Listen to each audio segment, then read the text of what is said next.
정부는 작년에 신직업군 41개를 발표했습니다. 새로운 일자리 창출을 하겠다는 박근혜 대통령의 공약사항의 일환입니다. 그 가운데는 민간조사원, 일명 사설탐정 양성화도 들어있습니다. 지금은 흥신소라고 해서 사실상 불법적으로 뒷조사를 하는 업체들이 난립해 있죠. 실종자 찾기나 도피자산 추적 등으로 한정해서 합법화하겠다는 건데 일부 기대도 있지만 우려도 큰 상황입니다. 먼저 국내에서 이루어지는 민간조사 실태를 이지은 기자가 취재했습니다. 경기도 수원에 위치한 한 카메라 렌즈 업체입니다. 이달 초 한 민간 조사 업체에 도감청 의뢰를 맡겼습니다. 민간 조사 업체는 회사에 도착하자마자 007 가방처럼 생긴 장비 4개를 꺼냅니다. 1억 원이 넘는 첨단 장비들로 무게만 20kg이 넘습니다.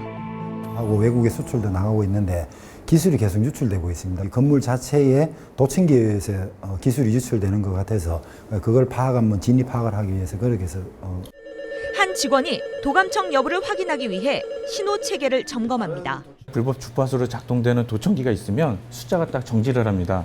불법으로 작동되는 신호다 아니다라고 우리가 판단할 수 있는 겁니다. 사장실부터 시작해 200제곱미터 사무실을 모두 살핍니다. 몰래 카메라가 있는지도 확인합니다. 불법 카메라 렌즈가 설치돼 있으면 불빛을 깜빡입니다. 캐비넷 위도, 화분 밑도 샅샅이 뒤집니다. 전화 수화기에도 기기를 장착해 이상한 점이 없는지 확인합니다. 수색은 1시간가량 걸렸고 총 비용은 200만 원입니다. 사무실 전체 유무선을 도청 다 검색을 해봤는데요. 전혀 도청이 되는 건 없는 걸로 나오고 있습니다. 이들은 일명 사설탐정으로 불리는 민간 조사원들. 개인이나 기업의 의뢰를 받아 사사로운 사건이나 사고 정보를 수집합니다. 하지만 현재로선 민간 조사원의 활동 범위가 극히 제한돼 있습니다. 잃어버린 물건을 찾는 것은 허용되지만 사람의 뒤를 쫓는 것은 불법입니다. 이렇다 보니 개인정보 등을 수집하는 과정에서 부정행위가 이뤄지기도 합니다. 이 때문에 정부는 지난해 민간 조사원을 양성화하기로 했습니다. 불법적인 행태를 제도권에서 관리하겠다는 취지입니다. 또 사설 탐정을 찾는 수요가 늘어나고 있어 일자리를 늘리겠다는 겁니다. 벌써 학원 등에선 관련 교육 과정을 운영하기 시작했습니다. 서울에 위치한 한 대학의 평생교육원. 30여 명의 교육생이 강사의 한마디에 집중합니다. 이 A4지 복사지에다가 지문을 찍어놓고 분말법으로 잠재 지문이 어떻게 현출되는지를 한번 알아보도록 하겠습니다. 흰 종이에 검은 분말을 칠한 뒤 필터로 보니 지문이 확연히 드러납니다. 도감청 기기를 다루는 법도 배웁니다. 기업체 내지는 가정집에 보면요, 주름으로 이렇게 막 돼 있고 이러다 보면 그거 아무리 손으로 잡아봐도 우리는 감을 느낄 수 없습니다. 주파수는. 그때 이제 이걸 갖다 대는 겁니다. 또 다른 곳에선 몽타주 그리는 수업이 한창입니다. 인상착의의 특이점을 분석해 컴퓨터로 그려냅니다. 지난 한 해에만 200여 명가량이 이런 교육을 받았습니다. 주부와 학생들도 있지만 전직 경찰이나 전직 수사관들도 적지 않습니다. 이런 나이에 좀 퇴직을 했는데 나머지는 충분히 한번 인생을 투자해도 될 만한 그런 분야가 아닌가라고 해서 이제 집중적으로 함께 하게 된 겁니다. 관련 업계는 민간조사원의 활용도가 점점 높아질 것이라고 전망합니다.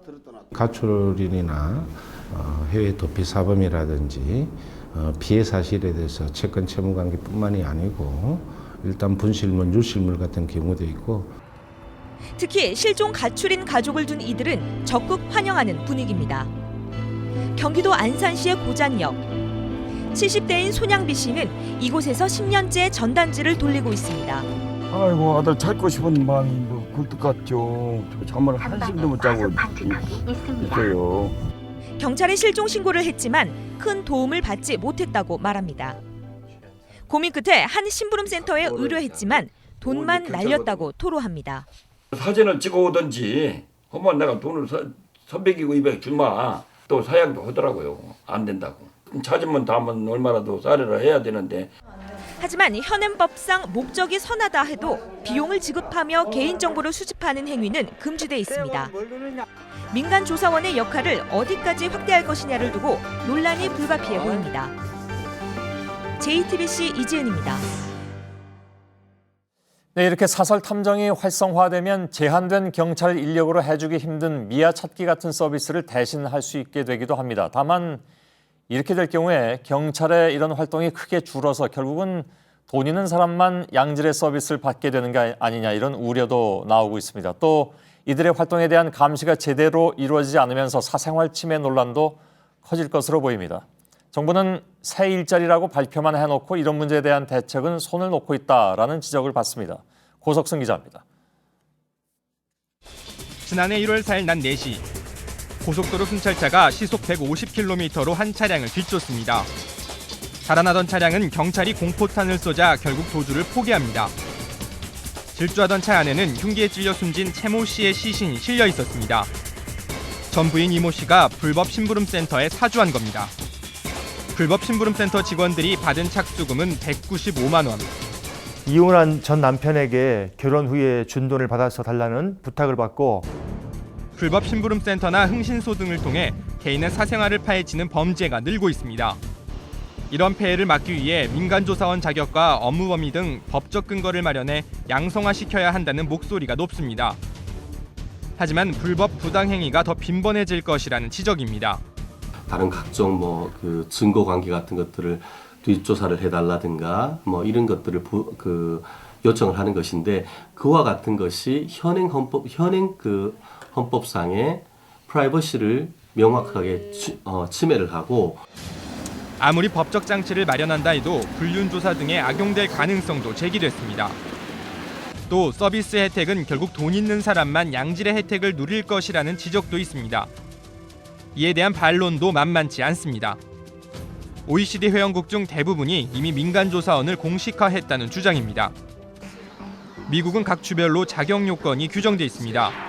범죄나 약물 중독 등의 전력이 없고 최대 6,000시간가량의 해당 경력이 있어야 면허증을 내줍니다. 용의자에 한해서만 개인정보를 열람할 수 있고 수사 중인 사안에 대해선 경찰을 통해 초동 보고서 등을 제공받을 수 있습니다. 이렇게 활동하는 민간조사원이 5만여 명에 이릅니다. 영국은 민간조사업 감독기관이 만든 교육과정을 이수한 경우에만 자격증을 교부합니다. 1만여 명의 민간조사원 중 전직 경찰이나 군인이 대부분입니다. 서로 정보 공조를 하고 이런 사건 취재, 조사, 이런 탐문 같은 걸 하면서 사소한 개인적인 이런 실수, 법을 위반할 때던가 아니면은 이 돈 금전에 대해서 세금 포탈을 했다던가 그럴 경우에는 자격 박탈되고. 양측의 입장이 첨예하게 엇갈리지만 정부의 진척은 더딥니다. 지난해까지 민간조사원 제도를 매듭 짓겠다고 했지만 관리 감독할 중앙부처조차 확정하지 못한 겁니다.